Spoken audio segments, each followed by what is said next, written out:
Hello, it's Mr. E, and I'm here with yet another review of a tarot application you can use to do free readings.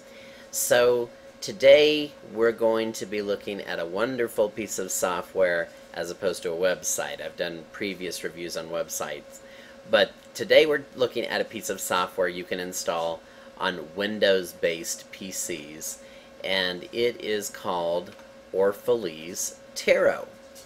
The website to find this is www.orphalese, that's ORPHALESE.net, as we can see on their website. So one of the things I really like is when you have generous software creators who are committed to the tarot community and to people learning, and certainly this seems to be the case with these folks at Orphalese, because as you can see, you have an unlimited tryout. The trial will not, conk out on you or stop working at any point. On their website here, you start when you get to their website seeing this page here and seeing a few testimonials, and then you basically go to the download link, and this is where you can download the files. There's a couple of different versions. And this is Classic Edition here to start off with, but you can also do various other versions if you like Tarot of Dreams like I do. This one is catered to the Tarot of Dreams, but the first version right here is one that you can use with a whole bunch of different decks, and the way that you do that is there's a secondary download here called the Deck Service, where you can go and find a ton of different decks, and that is what I really like about this software. It seems to offer the greatest variety of decks out there for use with it that I've seen. So that's really why I was excited to do this review. Okay, so once you download those and install them, in Windows you then look under Start Programs and look for Orphalese Tarot, and then when you open it up, the program opens, and now I have to say that this is already a version I've edited. There's so many cool options in Orphalese Tarot, but basically you wouldn't see this. This is a custom background that I put into the program. I'll show you how to do that in a little bit. What you will see is you will see a card out here just like this with a little arrow symbol, and if you right click on that card, you will basically then see some options come up. And so the general options are up here. You could also do the F9 key to get those. Oops, let me get refocused here. And so this options dialog, the interesting thing is you can basically choose between options for the individual deck you're using or the universal options. So the universal options are what give you a whole bunch of different options. One thing here that's kind of cool, if you have a spread that has just one or two cards, you can make the cards bigger. You see it get bigger there as I click bigger. Or if you have a ton of cards in your spread, you can make them smaller. So for purposes of screenshotting and sharing the readings later, which I often do with my online clients, that's a cool feature. There's so many different things you can apply here. You can, as I was pointing out before, you can browse for a picture you want to use as the background, and then pick how it's going to be the background. You could just do a color instead.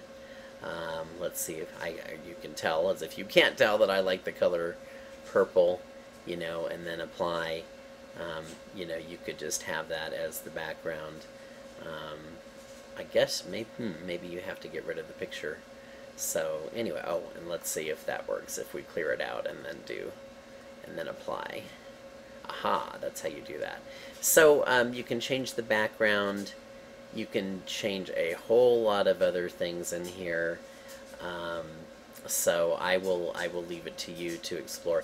You can change the deck, the folders defaults where things are located, etc. And you can set up mail options for accessing your email account if you want to mail out, if you want to use the software to mail out information about readings. So all of that was off that menu. Whoops! And then I drew a card.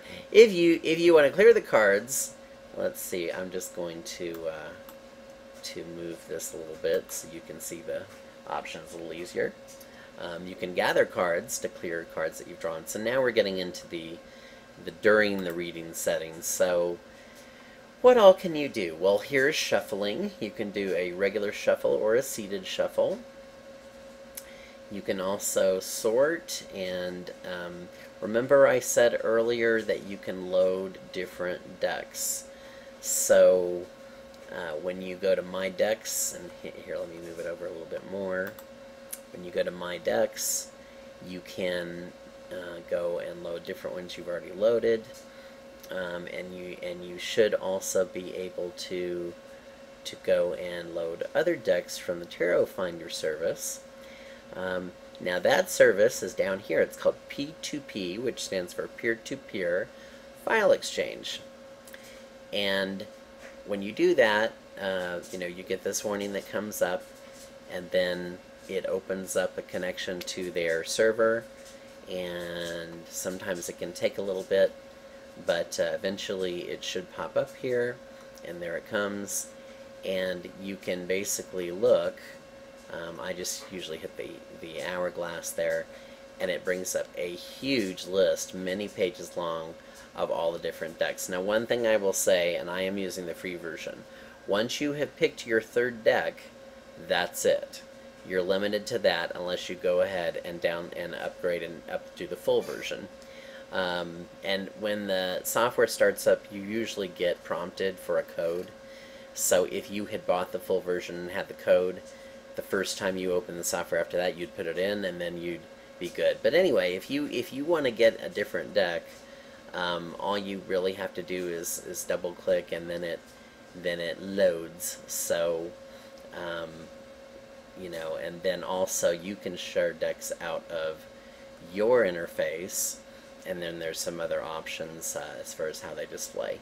So anyway, I have picked my 3 decks for the time being. Whoops! And then I will refocus again here. Again, if we go back and right-click on the card down there in the main interface, you can switch between the 3 decks that you have loaded if you're on the free version. So a glamour deck, isn't that a fun deck? So anyway, I just had an interesting error there. Isn't that fun? Of course, when you are trying to display the software, that's when it's going to have an error. And I had never seen that error again, but I'm going to go ahead and run it. And this is the prompt I was saying before. If you'd bought the code, you could put it in to unlock it. But I usually just hit register later, and then get back into it. So getting back into the software, let me expand it here again to make it take up the screen. Once you have this card, let's now get into the mechanics of how you do a reading. So you see this little triangle area on the card. When you left click on that, it draws the first card, and you saw kind of an explanation pop up there. Let's see, it pops up to the left if you hover over the card. So you could just keep drawing cards and placing them, and depending on how your spread is, if you're using a spread book or what have you, you keep placing them until you're done.